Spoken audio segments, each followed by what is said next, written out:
Hola, amantes de las historias de justicia y redención. Si alguna vez has sentido que la vida te ha dado la espalda, esta historia te va a resonar profundamente. Quédate hasta el final, porque lo que está a punto de suceder cambiará todo lo que creías saber sobre el poder y la venganza. No olvides suscribirte y déjame en los comentarios si alguna vez has tenido que demostrar tu verdadero valor cuando todos dudaban de ti.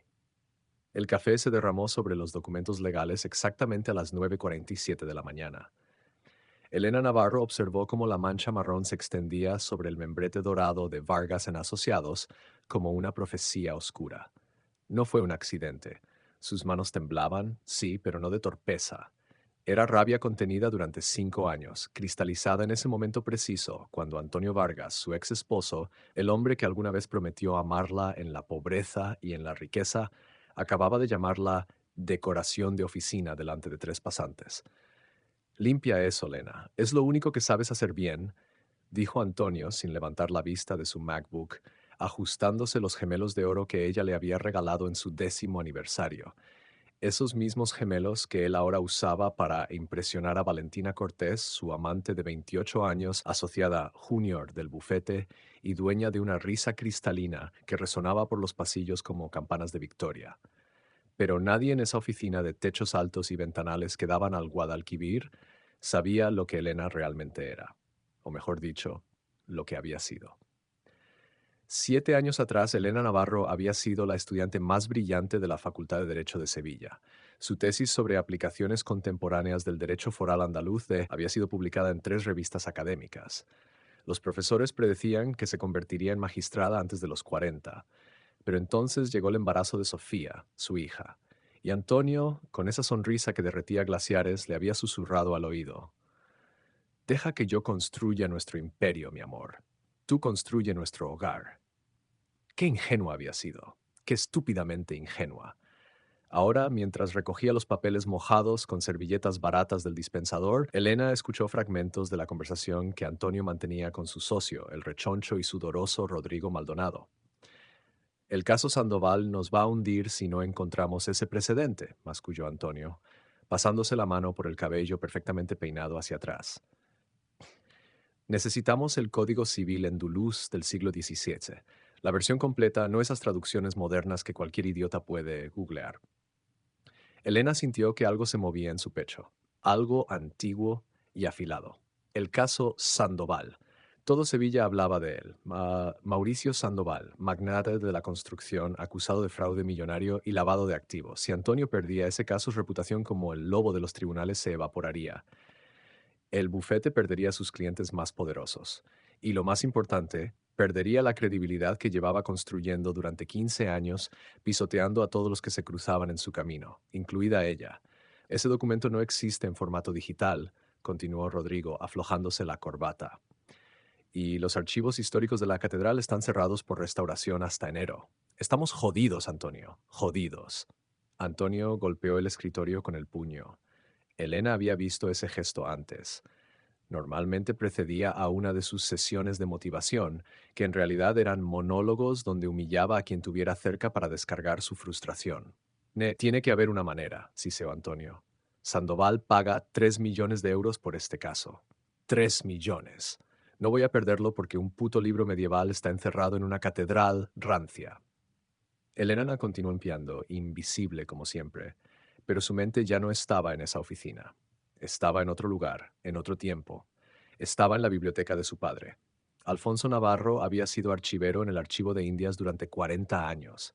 Su pequeño apartamento en el barrio de Santa Cruz estaba lleno de libros que la mayoría de la gente consideraría basura: códices polvorientos, facsímiles de documentos coloniales, traducciones que él mismo había hecho a mano en las largas noches de insomnio. Había muerto hace 3 años de un infarto fulminante, dejándole a Elena solo dos cosas: una deuda considerable y esa colección de papel viejo que nadie quería comprar. Entre esos libros estaba una copia del Código Civil andaluz de 1642, escrito en castellano antiguo, con anotaciones en los márgenes en la letra meticulosa de su padre. Elena lo había leído completo a los 19 años, cuando todavía soñaba con ser abogada, cuando todavía creía que el conocimiento era poder. Qué irónica era la vida. Ahora resultaba que sí lo era. Señor Vargas, dijo Elena con voz suave, casi inaudible. Antonio ni siquiera la miró. Señor Vargas, repitió, un poco más alto. ¿Qué? Bramó él, girándose en su silla ejecutiva de cuero italiano. Sus ojos, del color del whisky barato, la taladraron con desprecio. ¿No ves que estoy ocupado? ¿O es que quieres que te explique lo que significa la palabra ocupado? Aunque seguramente es demasiado compleja para tu vocabulario de ama de casa. Rodrigo soltó una risita incómoda. Uno de los pasantes miró hacia otro lado. Elena sostuvo la mirada de Antonio. Por primera vez en 5 años no bajó los ojos. Yo tengo ese documento, dijo. El silencio que siguió fue tan denso que podría cortarse con cuchillo.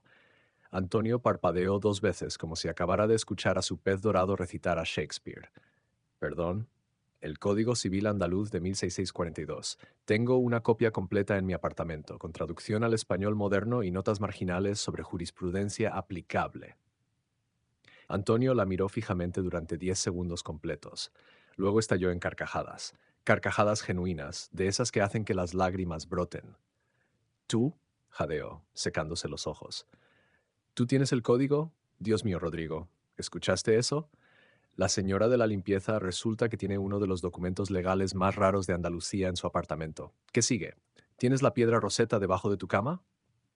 Rodrigo rió obligadamente. Los pasantes miraban sus zapatos, pero Antonio dejó de reír cuando vio que Elena no sonreía, ni siquiera parpadeaba.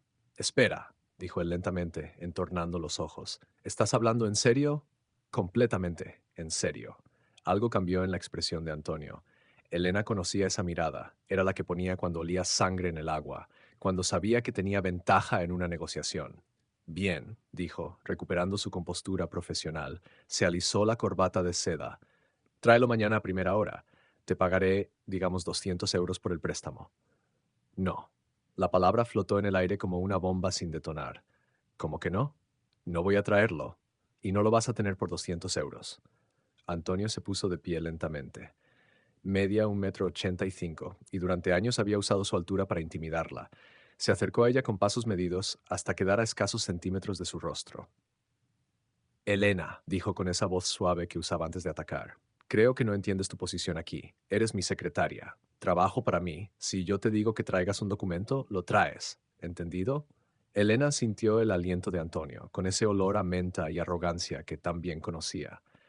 Pero esta vez algo era diferente. Esta vez ella tenía algo que él necesitaba desesperadamente. Ya no trabajo para ti, dijo con calma. Renuncio. Se quitó la placa de identificación del cuello y la dejó caer sobre el escritorio de Antonio con un clic metálico. ¿Qué mierda estás haciendo? Siseó Antonio, su rostro enrojeciendo.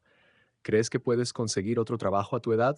Con tu falta de experiencia, sin referencias. Eres una mujer de 42 años que dejó su carrera para jugar a la casita. Nadie te va a contratar. Probablemente tengas razón, Beth, admitió Elena recogiendo su bolso, pero eso ya no es problema tuyo. Empezó a caminar hacia la puerta. Cada paso resonaba en el piso de mármol como un tambor de guerra. Espera. La voz de Antonio tenía un tono que ella jamás había escuchado antes. Pánico. Elena se detuvo, pero no se giró. ¿Cuánto quieres? Preguntó Antonio. ¿1.000 euros? ¿2.000? Nómbrame tu precio. Elena se giró lentamente. Una pequeña sonrisa curvó sus labios. No quiero tu dinero, Antonio. Entonces, ¿qué carajo quieres? Ella lo miró directamente a los ojos. En ese momento, Antonio Vargas vio algo en su ex esposa que nunca había visto antes. Vio a la mujer que había sido.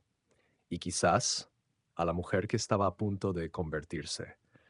Quiero que reconozcas públicamente que escondiste activos durante nuestro divorcio. Quiero que admitas que transferiste 2 millones de euros a cuentas offshore a nombre de Valentina Cortés. Y quiero que aceptes un nuevo acuerdo de divorcio donde me corresponde la mitad de todo lo que construiste mientras yo criaba a tu hija. El silencio ahora era ensordecedor. Antonio la miró como si le hubiera crecido una segunda cabeza. Estás loca, susurró. Completamente loca. Jamás voy a admitir eso. Y aunque lo hiciera, ¿qué te hace pensar que tienes alguna prueba? No la tengo, admitió Elena. Todavía, pero sé dónde buscar. ¿Y sabes qué es lo fascinante de esos códigos antiguos, Antonio? Que establecían leyes muy estrictas sobre ocultación de bienes matrimoniales, penas que incluían la pérdida total de patrimonio.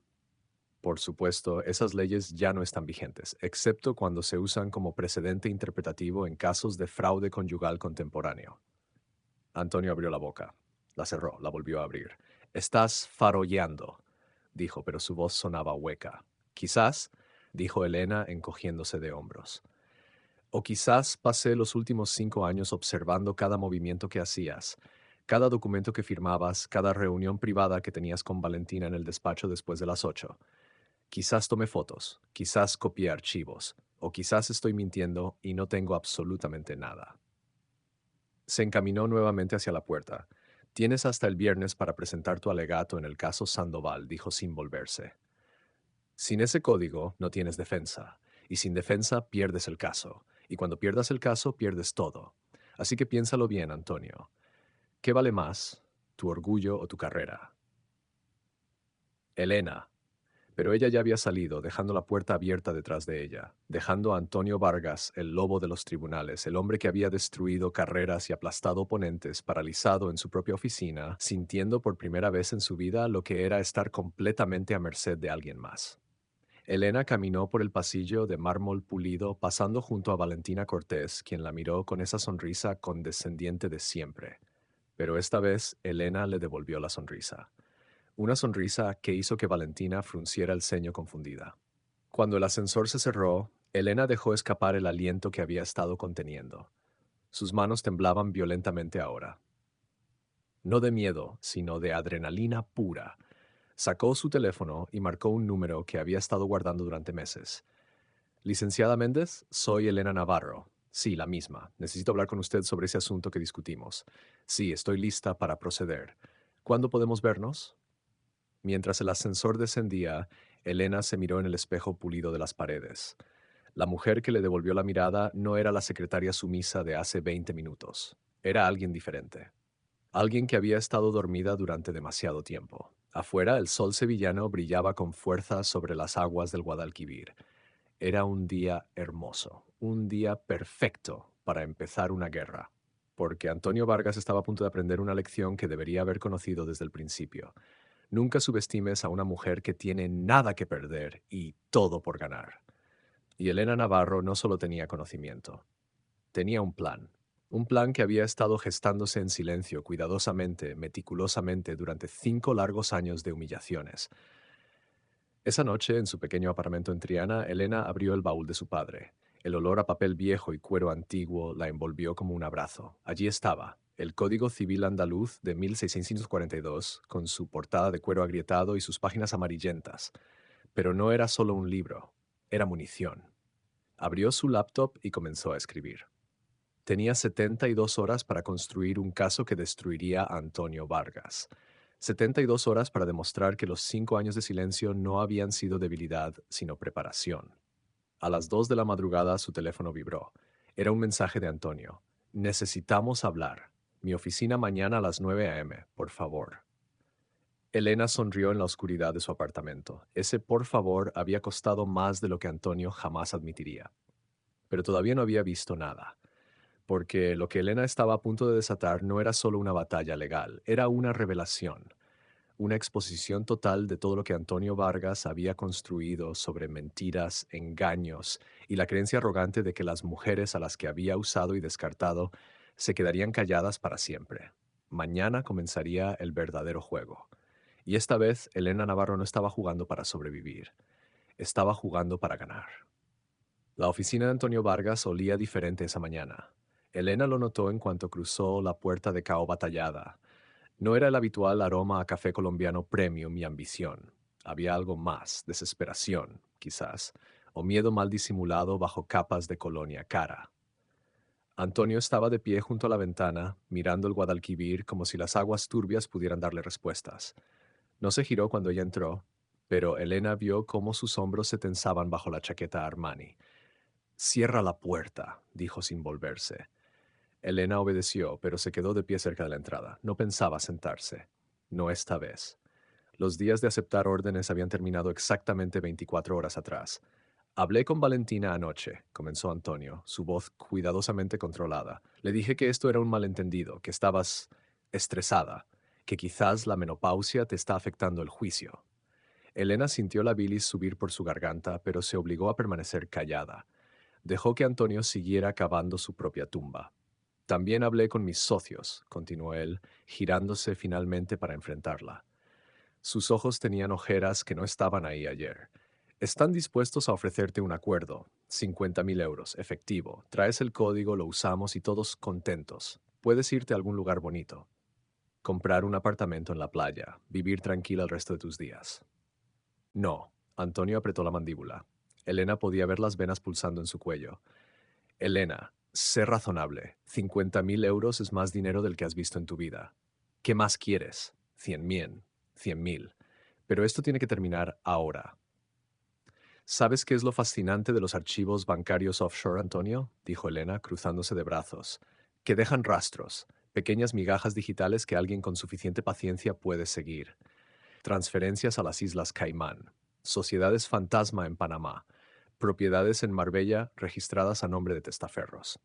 El color desapareció del rostro de Antonio. No tienes pruebas de nada, dijo, pero su voz sonaba menos segura ahora. ¿Recuerdas a Cristina Salazar? Preguntó Elena, dando un paso hacia él. Tu antigua asistente, la que despediste hace 3 años por incompetencia. Resulta que Cristina guardó copias de muchos documentos interesantes antes de irse. Y resulta también que está muy dolida por cómo la trataste. Muy dolida y muy dispuesta a testificar. Esto era parcialmente mentira. Elena había contactado a Cristina, sí, pero la mujer había sido cautelosa. No había prometido nada todavía, pero Antonio no necesitaba saber eso. Estás mintiendo, dijo Antonio, pero dio un paso atrás. ¿Lo estoy? Elena sacó su teléfono y abrió una carpeta. Le mostró la pantalla a Antonio. Eran fotografías, documentos, extractos bancarios. No eran los originales. Esos todavía no los tenía, pero eran suficientes para sembrar la duda. Antonio se acercó, entornando los ojos para ver mejor. Elena retiró el teléfono antes de que pudiera enfocar correctamente. Estos son solo una muestra, dijo. Tengo mucho más. Y si no aceptas mis términos, todo va directo a la Fiscalía Anticorrupción. Imagina los titulares. El lobo de los tribunales acusado de fraude y ocultación de bienes. Tu carrera no solo terminaría, Antonio. Acabarías en prisión. Me estás chantajeando, siseó Antonio. Te estoy ofreciendo una opción, corrigió Elena. La misma cortesía que tú nunca me diste a mí. Antonio se desplomó en su silla. Por primera vez desde que Elena lo conocía, parecía pequeño, vulnerable. ¿Qué quieres exactamente? Preguntó con voz cansada. Elena sacó una carpeta de su bolso. La colocó sobre el escritorio con un golpe seco. Quiero que firmes esto. Es un acuerdo de divorcio enmendado. La mitad de todas las propiedades, cuentas bancarias e inversiones adquiridas durante nuestro matrimonio, incluyendo las que ocultaste. Antonio abrió la carpeta. Sus ojos recorrieron las páginas rápidamente. Con cada línea que leía, su expresión se volvía más lívida. Esto es. Esto es el 70% de mi patrimonio, susurró. El 65, para ser exactos, corrigió Elena. Y es menos de lo que me corresponde legalmente, considerando el tiempo que invertí en construir tu carrera mientras tú te dedicabas a destruir la mía. Yo nunca te obligué a dejar tu carrera. No, admitió Elena. Me manipulaste para que lo hiciera. Me hiciste creer que era lo mejor para nuestra familia. Me hiciste sentir egoísta por querer algo más que ser tu sombra. Y cuando finalmente no me necesitaste más, me descartaste como se descarta un zapato viejo. Las palabras salieron con una intensidad que sorprendió incluso a Elena. Años de resentimiento comprimido en esas pocas frases. Antonio cerró la carpeta bruscamente. No voy a firmar esto. Puedes irte al infierno con tus amenazas y tu código antiguo. Me arriesgaré con el caso Sandoval. Encontraré otra manera. No la hay, dijo Elena con calma. Ya lo intentaste. Por eso estás desesperado. Por eso me llamaste rogándome que viniera hoy. Tienes 48 horas, Antonio. 48 horas para presentar tu defensa. Y sin el Código Civil andaluz de 1642, específicamente los artículos 47 al 53 sobre transferencias de propiedad territorial, no tienes caso. Mauricio Sandoval te demandará por mala praxis, perderás tu licencia, tu bufete, todo. El silencio que siguió era tan denso que Elena podía escuchar el tic-tac del reloj de pared, un reloj suizo que ella le había regalado en su 5º aniversario. Otro recuerdo de cuando todavía creía en mentiras disfrazadas de amor. Dame tiempo, dijo finalmente Antonio. Necesito consultar esto con mis abogados. Elena casi rió. La ironía era deliciosa. Tienes hasta mañana a mediodía, dijo recogiendo su bolso. Después de eso, mi oferta expira y el código se queda conmigo permanentemente. Salió de la oficina sin mirar atrás, pero en el pasillo sus piernas casi cedieron. Se apoyó contra la pared respirando profundamente. El corazón le latía tan fuerte que pensó que se le saldría del pecho. Había funcionado. Realmente había funcionado. Elena levantó la vista. Valentina Cortés estaba frente a ella, con esa expresión de falsa preocupación que tan bien dominaba. ¿Estás bien? Te ves pálida. Elena se enderezó, recuperando la compostura. Estoy perfecta, Valentina. Gracias por preguntar. Valentina entornó los ojos. Antonio me contó sobre tu situación. Es triste, realmente. Aferrarse al pasado nunca es saludable. Deberías seguir adelante con tu vida. Algo en el tono condescendiente de Valentina encendió una chispa en Elena, una chispa que rápidamente se convirtió en llama. ¿Sabes qué es lo realmente triste, Valentina? Dijo Elena, dando un paso hacia la mujer más joven. Que creas que eres especial, que pienses que Antonio realmente te ama, que no veas que eres solo la siguiente en una larga lista de distracciones que él usa para alimentar su ego. Valentina rió, pero sonó forzado. Estás celosa, es comprensible. Perdiste a tu marido y ahora intentas recuperarlo usando tácticas desesperadas. No quiero recuperarlo, dijo Elena con genuina sinceridad. Lo quiero destruido. Y tú, querida Valentina, eres parte del paquete, porque cuando todo esto termine, cuando la verdad salga a la luz sobre el dinero que Antonio ocultó en cuentas a tu nombre, tú también caerás. Complicidad en fraude fiscal, lavado de dinero, obstrucción a la justicia. ¿Cuántos años crees que te darán? ¿5? ¿10? El color desapareció del rostro de Valentina. Yo no sabía. Él dijo que eran inversiones legítimas. Por supuesto que lo dijo. Elena sonrió sin humor. Antonio es muy bueno mintiendo, Ena, o todavía no te has dado cuenta. Dejó a Valentina paralizada en el pasillo y salió del edificio. El sol de mediodía golpeaba las calles de Sevilla con fuerza implacable. Turistas paseaban por las aceras, ajenos al drama que se desarrollaba en las oficinas con aire acondicionado sobre sus cabezas. Elena caminó sin rumbo durante una hora. Necesitaba pensar. Necesitaba procesar lo que acababa de hacer. Las mentiras que había dicho. Las verdades a medias. El farol monumental que estaba ejecutando, porque la realidad era que no tenía todas esas pruebas. No todavía. Tenía fragmentos, pistas, sospechas fundamentadas en años de observación silenciosa, pero nada concreto, nada que resistiera un tribunal. Su teléfono vibró. Era un mensaje de Lucía Méndez, la abogada que había contactado. Conseguí los documentos del divorcio original. Antonio firmó bajo declaración jurada que no tenía activos adicionales. Si puedes demostrar que mintió, podemos reabrirlo y acusarlo de perjurio. Reúnete conmigo mañana, oficina, 10 a.m. Elena sintió una oleada de esperanza mezclada con terror. Esto estaba volviéndose real, demasiado real. Llegó a su apartamento en Triana cuando el sol comenzaba a descender. El pequeño espacio de 2 habitaciones que ahora llamaba hogar era un universo diferente a la mansión que había compartido con Antonio, pero era suyo, completamente suyo. Sofía, su hija de 15 años, estaba en el sofá haciendo tarea. Levantó la vista cuando Elena entró. «Mamá, ¿estás bien? ¿Te ves? Diferente». Elena se sentó junto a su hija y la abrazó. Sofía olía a champú de manzanilla y juventud, a inocencia que Elena había perdido hacía mucho tiempo. «Estoy bien, cariño. Mejor que bien, de hecho». «Papá llamó», dijo Sofía con cautela. Parecía enojado, dijo que está haciendo algo estúpido, que vas a arrepentirte. Elena sintió la rabia burbujear nuevamente. ¿Qué le dijiste? Le colgué, dijo Sofía con una pequeña sonrisa. Estoy cansada de que hable así de ti, como si fueras tonta, como si no supieras lo que haces. Elena besó la frente de su hija, sintiendo que las lágrimas amenazaban con desbordarse. Te quiero, Sophie, más de lo que las palabras pueden expresar. Yo también te quiero, mamá, y si estás peleando contra papá, bueno, espero que le patees el trasero. Elena rió a pesar de todo. Lenguaje, señorita. Lo aprendí de ti, bromeó Sofía. Esa noche, Elena no pudo dormir. Se quedó despierta hasta las 4 de la madrugada, revisando cada documento, cada nota, cada fragmento de información que había recopilado durante años. Llamó a Cristina Salazar 3 veces. Las 3 veces fue directamente al buzón de voz. A las 5 de la mañana, cuando la desesperación comenzaba a instalarse, su teléfono sonó. Era Cristina. Perdón por no contestar antes, dijo la mujer con voz cansada. He estado pensando en tu propuesta. Es peligroso.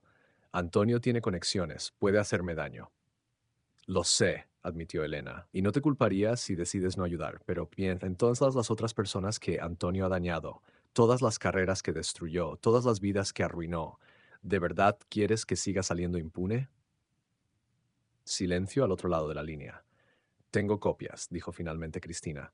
Documentos que probablemente debería haber destruido. Transferencias bancarias, correos electrónicos, conversaciones que grabé porque sabía que algún día podría necesitarlas. ¿Realmente crees que podemos ganar? No lo sé, dijo Elena honestamente, pero voy a intentarlo de todos modos, con o sin ayuda. Está bien, suspiró Cristina. Cuenta conmigo, pero si esto sale mal, si Antonio viene por mí, juro que...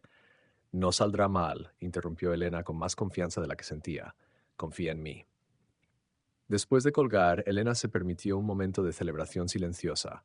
Ahora tenía las pruebas, reales, tangibles, irrefutables. Antonio Vargas no sabía lo que le esperaba. A las 9 de la mañana su teléfono vibró nuevamente. Era un mensaje de Antonio. Acepto tus términos, firma el acuerdo, pero quiero el código primero, no negociable.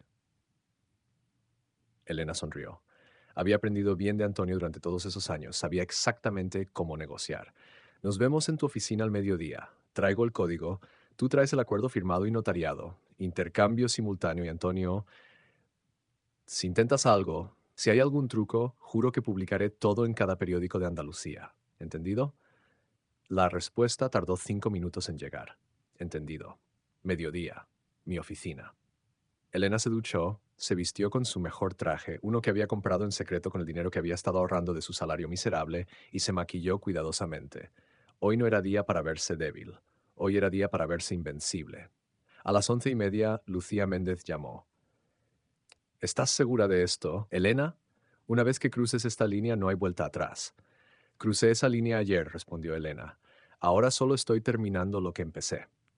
Bien, estaré esperando en mi oficina con los documentos legales. Si Antonio intenta algo, tenemos respaldo. Confía en el proceso. A mediodía exacto, Elena entró al edificio de Vargas en Asociados por última vez. Llevaba el Código Civil andaluz de 1642 en su bolso, envuelto en papel de seda como si fuera la reliquia sagrada que efectivamente era. Antonio la esperaba en su oficina. No estaba solo. Rodrigo Maldonado estaba allí también, junto con un notario que Elena no reconocía. El acuerdo, dijo Elena sin preámbulos. Antonio deslizó una carpeta a través del escritorio. Elena la abrió y leyó cada línea cuidadosamente. Todas las propiedades listadas, todas las cuentas, todo exactamente como ella había especificado. Está firmado y notariado, dijo Antonio con voz tensa. Ahora el código. Elena sacó el libro de su bolso, lo colocó sobre el escritorio, pero mantuvo su mano encima. Una cosa más, dijo. ¿Qué? Explotó Antonio. Hicimos un trato. No puedes cambiar las reglas ahora. No estoy cambiando nada, dijo Elena calmadamente. Solo quiero que sepas algo. El Código Civil andaluz de 1642 tiene información muy interesante sobre transferencias de propiedad territorial, pero también tiene algo más. Tiene precedentes sobre castigos por fraude conyugal. Artículo 89 para ser específicos. Establece que cualquier hombre que oculte bienes a su esposa durante un proceso de separación debe no solo devolver dichos bienes, sino pagar una multa equivalente al doble de lo ocultado. Antonio palideció. Ese artículo no está vigente. Es del siglo XVIII. No está vigente como ley, confirmó Elena, pero puede citarse como precedente interpretativo en casos modernos de fraude matrimonial. Y casualmente el juez que preside mi caso de reapertura de divorcio es un especialista en derecho histórico. Le encanta este tipo de cosas. Se hizo un silencio absoluto en la oficina. Me tendiste una trampa, susurró Antonio. Te di exactamente lo que pediste, corrigió Elena. El código que necesitas para el caso Sandoval. Y de paso, el código que usaré para destruirte completamente si no cumples cada letra de nuestro acuerdo. Deslizó el libro hacia Antonio y recogió la carpeta con el acuerdo firmado. Fue un placer hacer negocios contigo, Antonio. O mejor dicho, fue un placer finalmente ganar. Salió de la oficina con la cabeza en alto. Detrás de ella escuchó a Antonio gritar, maldecir, romper cosas. Pero ya no le importaba. Había ganado. O al menos había ganado la primera batalla. Porque Elena sabía que Antonio no se rendiría tan fácilmente. Conocía sus patrones, su arrogancia, su incapacidad de aceptar la derrota. Pero esta vez ella estaba preparada. Esta vez tenía aliados, tenía pruebas. Y sobre todo tenía algo que Antonio nunca había tenido, el poder de la verdad. La guerra apenas comenzaba, pero Elena Navarro ya no era la mujer asustada que limpiaba cafés derramados, era una guerrera y estaba lista para lo que viniera. La llamada llegó a las 3 de la madrugada. Elena despertó sobresaltada, el corazón martilleando en su pecho. El nombre en la pantalla iluminada de su teléfono la hizo dudar un momento antes de contestar. ¿Cristina? Elena, tienes que escucharme. La voz de Cristina Salazar sonaba aterrorizada. Antonio sabe lo de los documentos. No sé cómo, pero lo sabe. Acaba de presentarse en mi apartamento con 2 hombres. Tuve que escapar por la salida de emergencia. Estoy en un hotel ahora, pero tengo miedo, mucho miedo. Elena se sentó en la cama, completamente despierta ahora. ¿Estás herida? No, pero Elena destruyó mi apartamento. Buscaba las copias. No las encontró porque las tengo conmigo, pero dijo que si no se las entregaba antes del mediodía, me destruiría. Dijo que me acusaría de robo, de extorsión, que me hundiría tanto que ni siquiera podría conseguir trabajo limpiando baños. La rabia que Elena sintió en ese momento era tan intensa que le costaba respirar. Dame la dirección del hotel. Voy para allá. No, es demasiado peligroso. Si Antonio te ve, dame la dirección, repitió Elena con una firmeza que sorprendió incluso a ella misma. Una hora después, Elena estaba en la habitación 304 del Hotel Alfonso XIII. Cristina se veía demacrada, con ojeras pronunciadas y las manos temblando mientras sostenía una taza de café frío. Lo siento, sollozó. Lo siento tanto. No debí meterme en esto. Debí quedarme callada como siempre. Elena la abrazó, sintiendo como el cuerpo de la otra mujer temblaba. No te disculpes, esto no es tu culpa, es de Antonio, siempre ha sido de Antonio. ¿Qué vamos a hacer? Preguntó Cristina con voz quebrada. Él tiene poder, tiene dinero, tiene contactos en todas partes. Nosotras solo somos 2 mujeres que él usó y descartó. ¿Cómo vamos a ganarle? Elena se separó y miró a Cristina directamente a los ojos. Vamos a ganarle porque tenemos algo que él nunca tendrá. Tenemos la verdad, y la verdad, Cristina, siempre encuentra la manera de salir a la luz. Sonó el teléfono de Elena. Era Lucía Méndez. Elena, tenemos un problema. Antonio presentó una contrademanda esta mañana. Te está acusando de extorsión, robo de documentos confidenciales y difamación. Tiene 3 testigos que juran que amenazaste con destruir su carrera si no te pagaba. Está pidiendo una orden de alejamiento y que devuelvas todo lo que conseguiste en el acuerdo. El mundo de Elena se tambaleó por un momento. Por supuesto que Antonio haría esto. Por supuesto que no aceptaría la derrota tranquilamente. ¿Qué tan graves son los cargos?, preguntó con voz calmada, aunque por dentro estaba gritando. Suficientemente graves para meterte en prisión si no podemos probar que estás diciendo la verdad. Necesitamos esas pruebas, Elena. Las necesitamos ahora. ¿Las tienes o no? Elena miró a Cristina, quien asentía lentamente mientras sacaba una memoria USB de su bolso. Las tengo, y son más devastadoras de lo que Antonio puede imaginar. 3 horas después, Elena, Cristina y Lucía estaban en la oficina de la abogada, rodeadas de documentos impresos que cubrían cada centímetro de la mesa de conferencias, extractos bancarios que mostraban transferencias millonarias a cuentas en las Islas Caimán, correos electrónicos donde Antonio instruía a Valentina sobre cómo ocultar activos, grabaciones de conversaciones donde Antonio se jactaba de haber limpiado todo antes del divorcio para que Elena no viera ni un euro. Era evidencia condenatoria, irrefutable, devastadora. Esto es oro, murmuró Lucía, sus ojos brillando con la emoción de un cazador que finalmente ha atrapado a su presa. Con esto no solo ganamos el caso de divorcio, con esto podemos acusarlo criminalmente, fraude fiscal, lavado de dinero, perjurio. Antonio Vargas podría pasar los próximos 20 años en prisión. Pero algo en el estómago de Elena no se sentía bien. Era demasiado fácil. Antonio era muchas cosas, pero descuidado no era una de ellas. ¿Cómo podía haber dejado un rastro tan obvio? Necesitamos movernos rápido, continuó Lucía. Presentaremos esto ante el juez mañana mismo.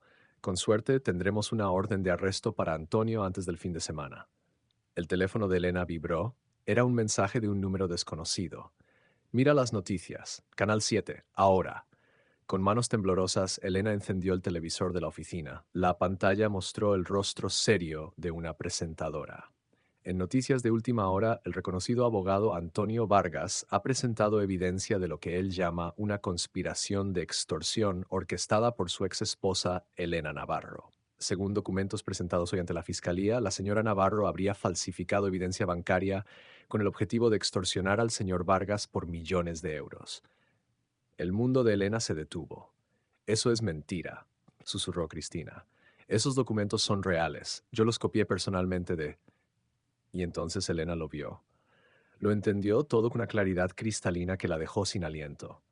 Es una trampa, dijo lentamente. Todo esto fue una trampa desde el principio. Lucía la miró confundida. ¿De qué estás hablando? Antonio quería que consiguiéramos estos documentos. Los dejó ahí deliberadamente. Sabía que Cristina todavía tenía acceso a ciertos archivos. Sabía que yo la buscaría. Y ahora que los hemos usado, puede decir que son falsos. Puede decir que los fabricamos para extorsionarlo. Pero son reales, insistió Cristina. Yo los vi, los copié. Son perfectamente alterables, interrumpió Elena, su mente trabajando a velocidad supersónica. Antonio pudo haber plantado versiones falsas en su sistema, sabiendo que las copiarías. Luego, cuando las presentamos como evidencia, él presenta los originales, verdaderos que muestran que nosotras alteramos las copias. Nos hace quedar como criminales y él sale como la víctima. El silencio en la oficina era ensordecedor. Dios mío, susurró Lucía. Eso sería brillante, diabólico, pero brillante. Elena sintió que las paredes se cerraban a su alrededor. Había jugado exactamente como Antonio había predicho. Había caído en su trampa como una novata. Su teléfono sonó nuevamente. Esta vez era Antonio. Hola, Elena. Su voz era suave, casi cariñosa. Supongo que ya viste las noticias. Eres un monstruo, susurró Elena. Soy un abogado, corrigió Antonio. Un muy buen abogado. Y tú, querida ex esposa, acabas de aprender una lección valiosa. Nunca juegues un juego que no puedes ganar. Esto no ha terminado, dijo Elena, aunque su voz sonaba hueca incluso para ella misma. Oh, pero sí ha terminado. Mañana presentaré cargos formales, extorsión, falsificación de documentos, difamación. Cuando termine contigo, no solo perderás el acuerdo que firmé bajo coacción, sino que pasarás los próximos 5 años en prisión. Y Sofía, buena Sofía quedará bajo mi custodia completa. ¿Sabes qué es lo mejor? Que todo esto es completamente legal. Tú intentaste destruirme y yo simplemente me defendí. Elena cerró los ojos, sintiendo lágrimas calientes deslizarse por sus mejillas. ¿Por qué? Susurró. ¿Por qué haces esto? Ya ganaste. Ya tienes todo lo que querías. Porque necesitas aprender tu lugar, dijo Antonio con frialdad. Necesitas entender que yo soy quien tiene el control. Siempre lo he tenido y siempre lo tendré. Eres una secretaria, Elena. Una mujer mediocre que tuvo la audacia de creer que podía vencerme. Y ahora vas a pagar por esa arrogancia. Colgó. Elena se desplomó en una silla, la realidad de su situación golpeándola como un tsunami. Había perdido. Después de todo el coraje, toda la planificación, todos los riesgos, había perdido. Elena. La voz de Cristina era suave. Hay algo que no te dije, algo que guardé como último recurso. Elena levantó la vista sin atreverse a tener esperanza. Cuando trabajaba para Antonio, él me pidió que hiciera algo ilegal. Me pidió que alterara documentos en un caso criminal. Un caso donde el acusado era claramente culpable, pero Antonio lo defendía porque le pagaba una fortuna.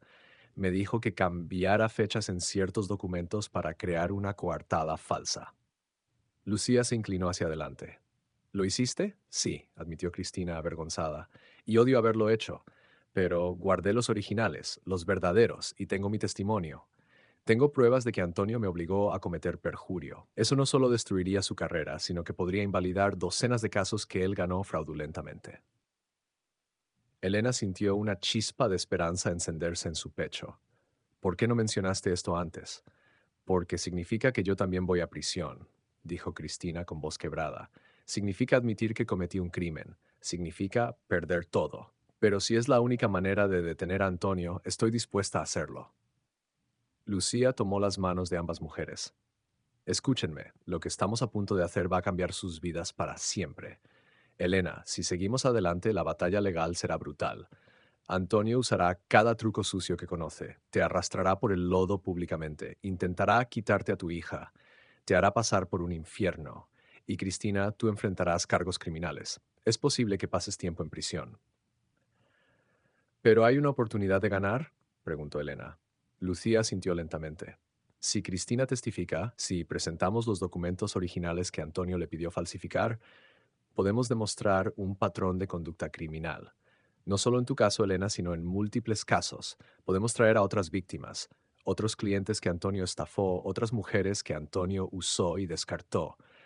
Podemos construir un caso tan grande que ni siquiera sus contactos podrán salvarlo. Elena miró a Cristina. No tienes que hacer esto. Ya has arriesgado suficiente. Sí, tengo que hacerlo, dijo Cristina con determinación renovada, porque si no lo hago, Antonio seguirá destruyendo vidas, y yo no puedo vivir con esa culpa.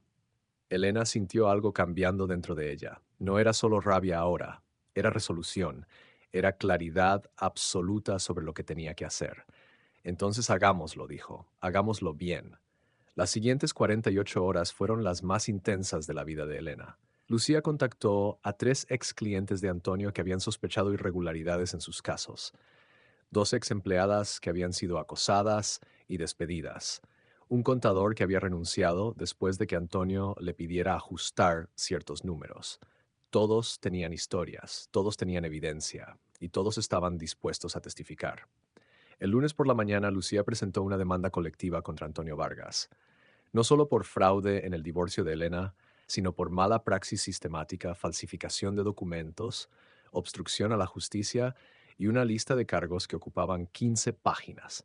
Los medios de comunicación explotaron. Lo que había comenzado como abogado prominente víctima de extorsión se convirtió rápidamente en abogado prominente acusado de fraude masivo. Antonio intentó controlar el daño, dio entrevistas, presentó sus propios testigos, usó cada contacto que tenía para desacreditar a Elena y a las otras mujeres. Pero la evidencia era abrumadora. Y cuando Cristina Salazar subió al estrado y con voz temblorosa pero firme confesó cómo Antonio la había obligado a falsificar documentos y presentó los originales como prueba, el caso de Antonio comenzó a desmoronarse. El juicio duró 3 semanas, 3 semanas de testimonios devastadores, 3 semanas de evidencia que pintaba a Antonio Vargas no como el brillante abogado que todos creían, sino como un criminal sofisticado que había usado el sistema legal para enriquecerse a costa de otros. Elena testificó durante 2 días completos. Habló sobre los años de abuso emocional, sobre cómo Antonio la había manipulado para abandonar su carrera, sobre cómo la había hecho sentir invisible, inútil, tonta. Y cuando el fiscal le preguntó por qué había esperado tanto tiempo para actuar, Elena miró directamente a Antonio y dijo, porque me convenció de que no tenía poder, de que no tenía valor, de que era afortunada de que alguien como él me tolerara. Pero él estaba equivocado. Siempre estuve equivocada al creerle. Y ahora quiero que todas las mujeres que están pasando por lo mismo sepan que sí tienen poder, que sí tienen valor, y que nunca, nunca es demasiado tarde para luchar por lo que les pertenece. La sala estalló en aplausos. El juez tuvo que pedir orden. Antonio la miró desde su asiento y por primera vez Elena vio miedo real en sus ojos. El veredicto llegó un viernes por la tarde. Culpable. En todos los cargos. Antonio Vargas fue sentenciado a 12 años de prisión. Su licencia de abogado fue revocada permanentemente. Se le ordenó devolver millones de euros a clientes que había estafado.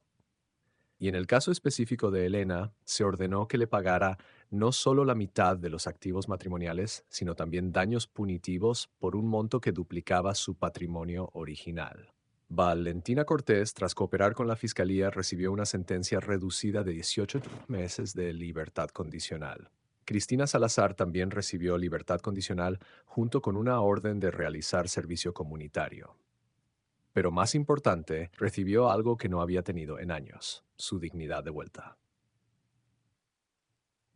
6 meses después del juicio, Elena estaba de pie frente a una clase de 25 estudiantes en la Universidad de Sevilla. Había vuelto a la academia, esta vez no como estudiante, sino como profesora invitada de ética legal. El sistema legal no es perfecto, les dijo a sus estudiantes.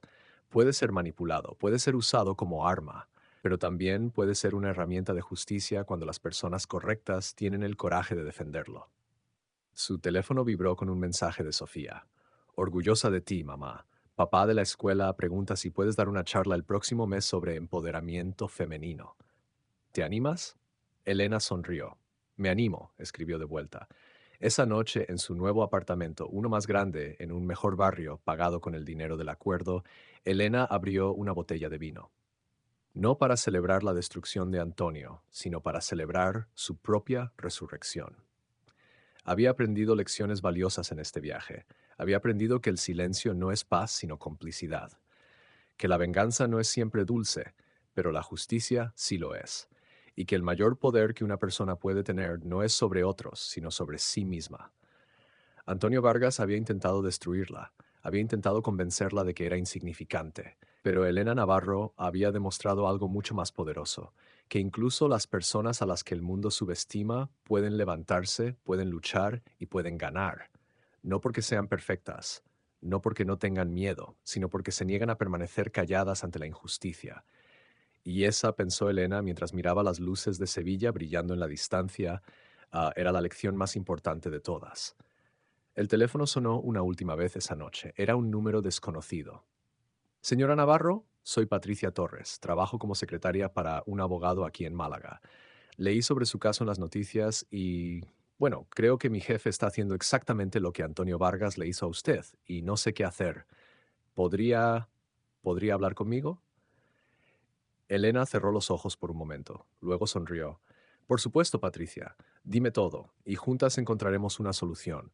Porque ahora Elena Navarro no solo había ganado su propia batalla, había comenzado una guerra contra todos los Antonio Vargas del mundo. Y esta vez ella no estaba sola. Fin.